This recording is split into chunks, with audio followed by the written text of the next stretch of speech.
A genius trick with watermelon that everyone should know. Start by removing the rind from a ripe watermelon. To do this, grate it using a grater just like I'm doing. Next, cut off the ends and separate the white part from the flesh.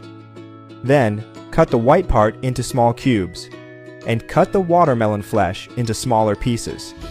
After doing that, place the white part in a large pot over medium to low heat.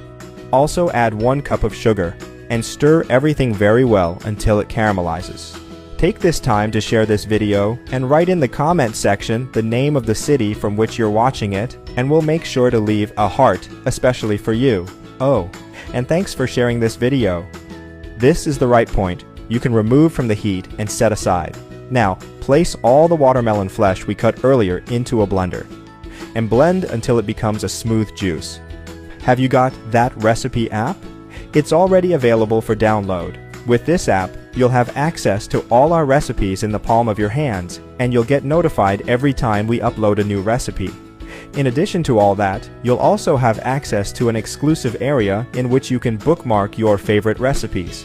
Go to the App Store or Play Store now, type That Recipe, and download it. When that happens, transfer it to a large pot, straining everything.